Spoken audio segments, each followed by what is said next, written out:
नमस्कार बच्चों, कैसे हैं आप सभी। तो भाई आज आपके सामने हाजिर हुए हैं हम एक नोटिफिकेशन के साथ। और आप जैसा कि सभी को पता है कि भाई अग्निवीर नेवी नोटिफिकेशन आ चुका है। 2025 की जो रिक्रूटमेंट होने वाली है उसका नोटिफिकेशन जारी किया जा चुका है। तो सभी भाई जो बच्चे अग्निवीर के लिए तैयारी कर रहे हैं उनके लिए एक विशेष मौका है और इसमें बहुत सारी खास बातें हैं जिनकी आज हम चर्चा करेंगे। तो वीडियो के अंत तक बने रहें क्योंकि अंत में भाई आपके लिए एक स्पेशल गिफ्ट भी है। तो हम उसकी भी चर्चा करेंगे कि भाई आपके लिए क्या स्पेशल गिफ्ट है। लेकिन उससे पहले हम बात करेंगे कि हमारे एग्ज़ाम में क्या कुछ आने वाला है, क्या पैटर्न रहेगा, क्या कुछ नए बदलाव हुए हैं, वो सारी चीज़ों की हम चर्चा करेंगे। तो वीडियो में भाई जुड़े रहें सभी बच्चे। चलिए तो बात करते हैं भाई अभी। तो ये है भाई नेवी अग्निवीर INET यानी कि इंडियन नेवी एंट्रेंस टेस्ट 2025। ठीक है, और एग्ज़ाम भाई ज़्यादा दूर है नहीं, आपका एग्ज़ाम बहुत नज़दीक है। चलिए हम स्टेप बाय स्टेप सारी चीज़ों की हम चर्चा करते हैं। सबसे पहले बात करते हैं कि जो एप्लीकेशन है वो भाई स्टार्ट हुई है, किन के लिए स्टार्ट हुई है। तो वो व्यक्ति भाई, वो स्टूडेंट जो अनमैरिड हैं, चाहे वो मेल हैं चाहे फीमेल हैं। अगर हम बात करें तो इस बार जो आपका टेस्ट होगा वो 3 बैच के लिए टेस्ट होगा। यानी कि आप देख पा रहे हैं अभी Feb 25, उसके बाद 26, उसके बाद फिर से Feb 26, यानी कि 3 टेस्ट। अभी आपका एक टेस्ट होगा, देन उसके बाद इस ईयर के एंड में होगा, देन उसके बाद नेक्स्ट ईयर फिर से आपका मिड ऑफ द 26 होगा। तो ये आपके 3 टेस्ट होंगे इस बार। यानी कि आप ये मान के चलिए अभी जो वैकेंसी आएगी उसके बाद फिर कुल मिला के आपको एक ही पेपर अभी होगा, इसी के बिहाफ पे आपने अगले 3 पेपर देने होंगे। तो एक चीज़ का ध्यान रखना कि आपके पास अब 1.5 साल तक कह सकते हैं ये कुछ फ्रेश तो आना नहीं है। इसी के बेस पर तीनों चीज़ें चलेंगी, 3 बैच आपके इसी एग्ज़ाम के बेस पर चलने वाला है। तो इसलिए भाई बेहतरीन मौका है, मौका मत गंवाना, क्योंकि भाई आपको फिर 1.5 साल इंतज़ार करना पड़ेगा। ठीक है, तो चलिए हम और बात करते हैं इसके बारे में। तो यहाँ पर 3 बैच इन्होंने इस बार लॉन्च किए हैं। 3 बैच में रिक्रूटमेंट होने वाली है। अग्निवीर 2025 वाली बात करें अभी की, तो इसमें जो आपकी एज लिमिट होनी चाहिए वो 1 सितंबर 2004 से लेके 29 फरवरी 2008, और इसमें भाई दोनों डेट शामिल होती है। यानी कि आप 1 सितंबर को बोर्न होने चाहिए, ठीक है, और या 29 फरवरी तक ये काउंट किया जाएगा। यानी कि इस बीच और प्लस ये दोनों तारीखें, दोनों डेट भी शामिल होगा। उसके बाद अगर हम बात करें कि 26 वाले के लिए बात करें तो फिर आपकी जो एज लिमिट होनी चाहिए वो इस बीच होनी चाहिए। और अगर हम बात करें 26 में ही जो आपका जुलाई वाला होगा उसके लिए अगर हम बात करें तो आपके पास जो एज लिमिट है वो ये होनी चाहिए। ठीक है, तो ये 3 बैच बनने वाले हैं जो इन फ्यूचर आएंगे। तो ये उनके लिए भाई एज लिमिट अलग अलग दी हुई है। तो अभी से जो बच्चे भाई अब तैयारी करें, आपके लिए एक बेहतरीन मौका है। ठीक है ना, तो ऐसे मौके कभी गवाए नहीं जाते। चलिए तो बात करते हैं अब एसेंशियल क्वालिफिकेशन, क्या क्या क्वालिफिकेशन आपको यहाँ पर आपके पास होनी चाहिए। तो भाई आपके पास 10+2 यानी कि इंटरमीडिएट होना चाहिए, जिसमें कि मैथ फिजिक्स होना चाहिए आपके बोर्ड एग्जाम में। ठीक है, और अगर हम बात करें आपके परसेंटेज की तो कम से कम 50% आपके 12th में होने चाहिए। प्लस सब्जेक्ट की बात करें तो मैथ्स और फिजिक्स आपके पास होना चाहिए।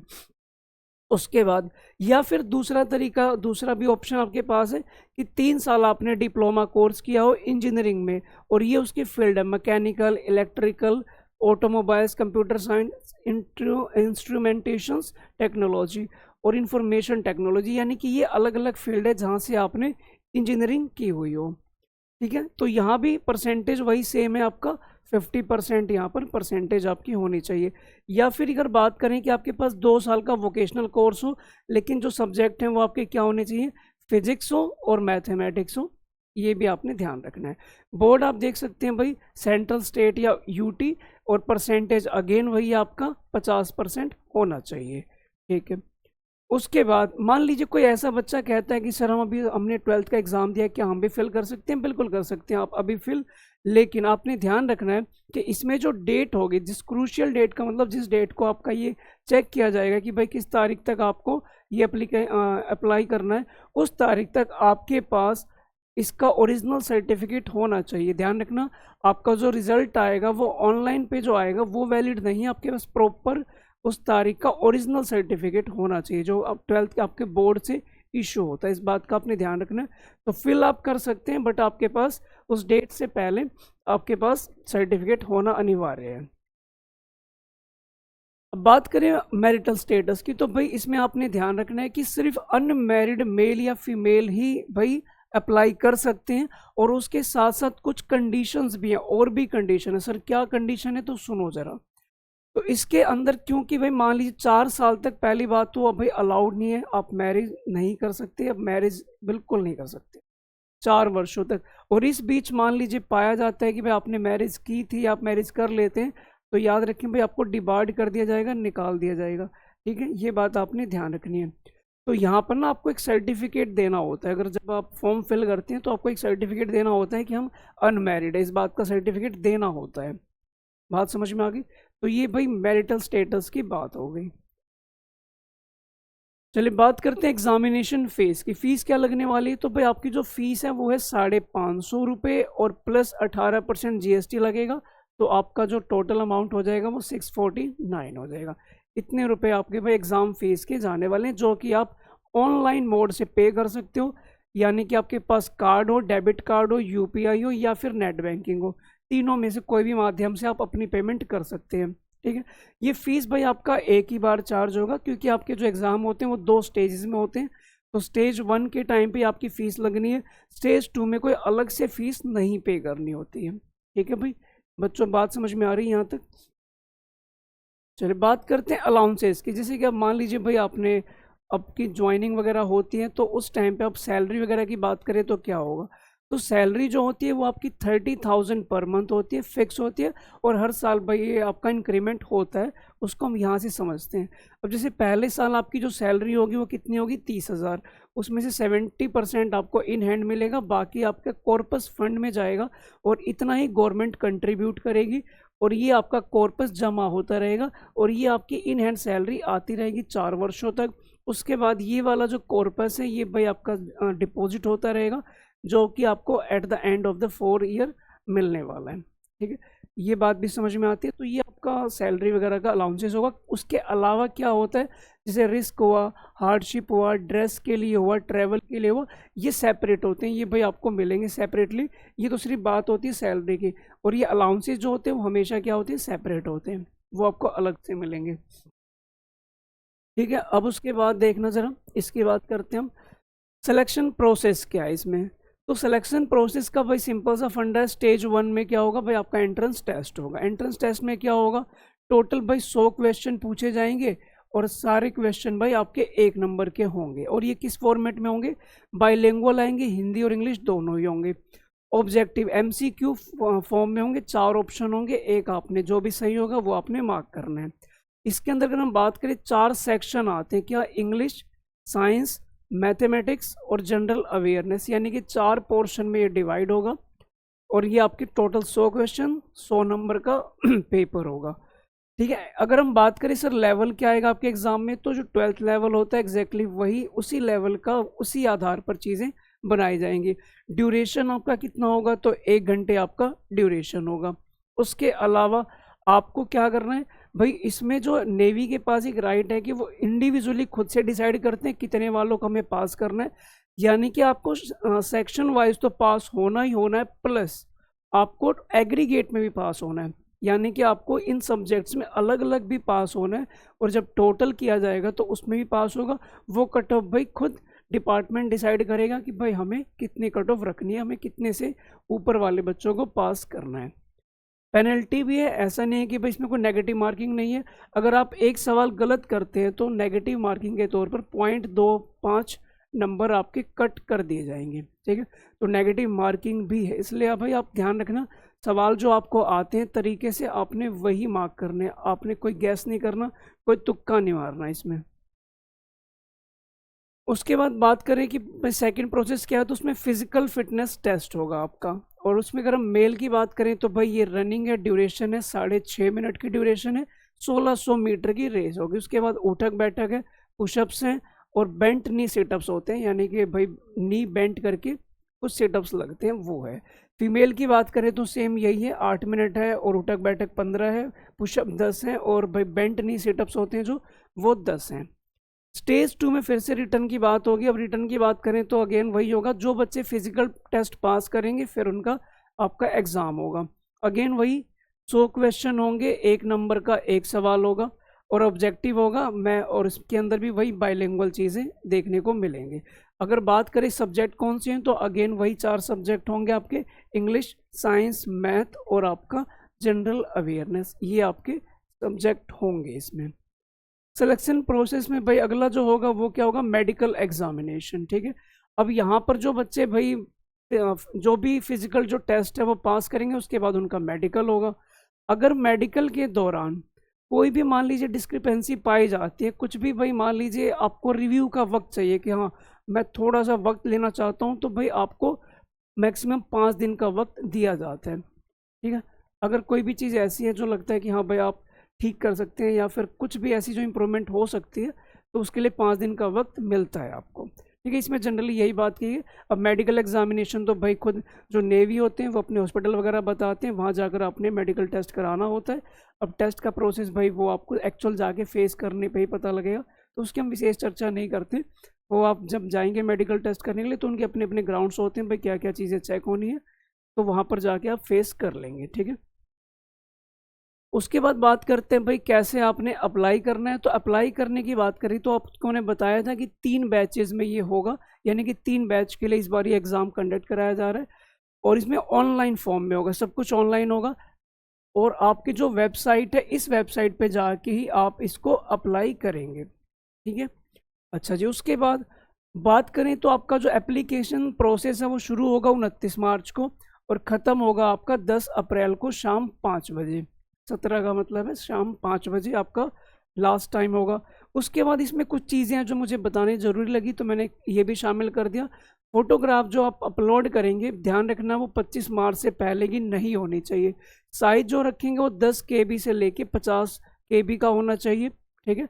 उसके अलावा जब आप भाई फ़ोटो क्लिक कराएंगे, फ़ोटो खिंचाएंगे तो एक स्लेट होगा, उस पर भाई आपका नेम वगैरह होगा, वो भी डिटेल, वो भी कैपिटल लेटर में होना चाहिए, ठीक है। ये यहाँ पर लिखा है clearly written on it with the chalk in capital letter.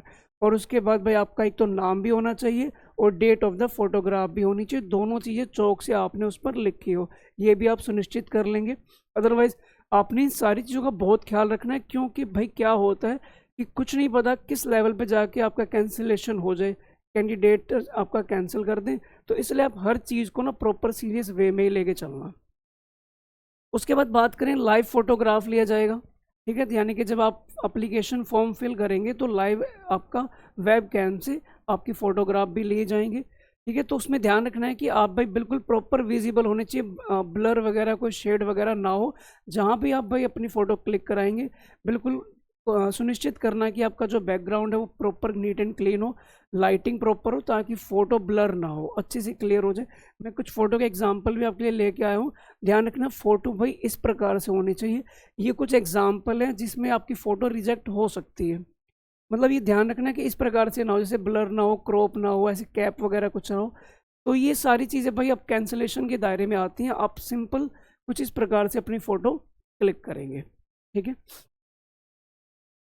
Last date जो है वो ऑनलाइन एप्लीकेशन का वो भाई क्या रहेगा, 10 अप्रैल, जो कि मोस्ट इंपॉर्टेंट है, ध्यान रखना। और वैसे भी भाई इतना इंतज़ार करने की आपको ज़रूरत नहीं है, आप भाई जैसे आपका एप्लीकेशन आउट होता है तुरंत भाई अपना स्टार्ट कर देना फॉर्म फिल करना, ठीक है। वेट नहीं करना होता लास्ट टाइम तक। तो 5 वही शाम 5 बजे तक 10 अप्रैल को भाई आप शाम 5 बजे तक अप्लाई कर सकते हैं। ये कुछ मैंने इन शॉर्ट सारी चीज़ें लिख दी जो जनरली आपको पता होनी चाहिए। बाकी चीज़ों भाई थोड़ी थोड़ी बिल्कुल बेसिक होती हैं, बट जनरली जो मोटा मोटा होता है क्या है कि एप्लीकेशन आपकी शुरू होगी इस दिन, ख़त्म होगी 10 अप्रैल को। आपका जो एग्ज़ाम है वो किस में होगा, मई मंथ में होगा, ऑनलाइन होगा। क्वालिफिकेशन आपकी 12th पास होनी चाहिए और ये आपकी फ़ीस है। मतलब जनरली एक बच्चा जो पूछना चाहता है कि भाई इतना क्या क्या है, तो ये बिल्कुल जो मोटा मोटा होता है वो इतना उसको पता होना चाहिए कि मेरा एग्ज़ाम कब है, फ़ीस कितनी है, स्टार्टिंग डेट, लास्ट डेट क्या है। तो वो चीज़ें मैंने यहाँ पर मेंशन कर दी है, ठीक है। अब ये रही बात भाई आपको आपके लिए जो फ़ायदे की, मैंने कहा था अब जो बच्चे अंत तक जुड़े रहेंगे उनके लिए भाई एक गिफ्ट तो है ही। अब वो ये गिफ्ट है कि मैं आपका कंप्लीट मैथ कोर्स करवाऊंगा, जो भी आपका मैथ्स का लेवल है इसमें उसमें भाई हर प्रकार की टाइप जो होंगी सारे क्वेश्चनों की हम चर्चा करेंगे। आपका मैथ्स जो है उसका सिलेबस कराने की पूरी जिम्मेदारी मेरी है। और ये कब से शुरू होगा, तो ये 1 अप्रैल 2025 से शाम भाई 8:30 बजे डेली शुरू होगा। और ये ड्यूरेशन जो है इसका 30 दिन का रहेगा। और हमारे पास ज़्यादा वक्त भी नहीं है क्योंकि मई में आपका एग्ज़ाम है। तो 30 दिन भाई हम आपके मैथ्स को देंगे और इसमें आपके मैथ्स की सारी टाइप्स, हर प्रकार के सवाल जो आपके प्रीवियस ईयर क्वेश्चन आए सब की हम चर्चा करेंगे। और ये भाई आपकी तैयारी को बेहतर बनाएंगे, क्योंकि मैं जानता हूँ इस बार भाई आपने अगर मौका गंवाया तो आपको काफ़ी लंबा इंतज़ार करना पड़ेगा। इसलिए पूरी जी जान से भाई अपने ऊपर काम करना है अपने, और भाई बिल्कुल भी मौका नहीं गंवाना। ठीक है, उम्मीद है इतनी बात समझ में आ गई होगी। लगभग रफली आपको आइडिया लग गया होगा। सबसे पहला काम आपका भाई अपना रिटन टेस्ट ही करना है, तो ज़रूरी चीज़ है कि आप सबसे पहले इसी की तरफ फोकस करें। उसके लिए आपको फिर थोड़ा बहुत वक्त तो मिलेगा ही अपने फिजिकल के लिए, तो सबसे ज़रूरी चीज़ भाई आपने इसी में जाना है। ठीक है, तो एग्ज़ाम के लिए रिटर्न की तैयारी शुरू कर दें। ज़्यादा एक एक दिन इंपॉर्टेंट है, क्योंकि भाई आपका एग्ज़ाम बहुत ज़्यादा दूर नहीं है। मार्च लगभग ख़त्म होने वाला है, अप्रैल कंप्लीट है और मई में आपका एग्ज़ाम होने ही वाला है। तो ज़्यादा लंबा वक्त तो है नहीं, मैं तो मानता नहीं भाई। बाकी कोई बच्चा बिल्कुल ही आलसी हो कि नहीं अभी तो टाइम है कर लेंगे, तो बस वो बस सोचते ही रहेंगे। और उसके अलावा जब भाई लाइफ में आप चीज़ें मिस कर देते हैं तो पछतावे के अलावा कुछ नहीं होता। और इस बात को आप याद रखना कि भाई मेहनत फिर मान लीजिए तकलीफ देती है, लेकिन पछतावा उससे भी ज़्यादा तकलीफ देगा। ठीक है, तो उम्मीद है प्यारे बच्चों आप समझ गए होंगे सारी चीज़ों को। ये आपका भाई यूट्यूब पे क्लास होगी जो कि टोटली फ्री ऑफ कॉस्ट रहेगी। ठीक है, आप आएँ आराम से अपनी लाइव क्लासेस लें और अपना सिलेबस पूरा करें। और अपने लिए भाई अपने माता पिता के लिए जो आपने अपने लिए एक भाई डिफेंस सेक्टर में अपने लिए सपना देखा है वो अपना साकार करें। और इसके साथ साथ जो इससे पहले एक आर्मी का नोटिफिकेशन भी आया था, ये उसके लिए भी सेम एप्लीकेबल रहेगा। ऐसा नहीं कि अग्निवीर के लिए अलग अलग में पढ़ने की आवश्यकता है, सबका सिलेबस ऑलमोस्ट सेम ही होता है। मैथ्स वाला पोर्शन सबका सेम रहेगा, तो लेवल ऑफ क्वेश्चन भी सेम रहता है। तो ठीक है, तो ऐसी कोई बात नहीं कि आपको अलग अलग पढ़ना है। तो आर्मी वाला भी ऑप्शन आपके सामने है और एक ये नेवी वाला, तो 2 ऑप्शन आपके सामने खुले हुए हैं, तो मौका मत गंवाना भाई। तो ये भाई आप सभी के लिए बेस्ट ऑफ लक। ठीक है, और हम जल्दी शुरू करेंगे, अभी 1 वीक है, उसके बाद अपनी तैयारी हम शुरू कर देंगे। ठीक है, अभी एक बैच चल रहा है, जैसे ही वो कंप्लीट होगा वहाँ पर देन उसके बाद हम आपके लिए भाई अब तत्पर रहेंगे। तो आपके लिए से जो हमने वादा किया वो पूरा करेंगे। ठीक है, तो ये भाई जितना नोटिफिकेशन हो सके सभी बच्चों में शेयर कर दो। इन्फॉर्मेशन भाई जितनी हो सके अलग अलग बच्चों तक पहुँचा दो। वीडियो को शेयर कर देना, जो भी बच्चा भाई नया है वो सब्सक्राइब भी कर देना। ठीक है, तो मिलते हैं फिर 1 तारीख से। नमस्कार।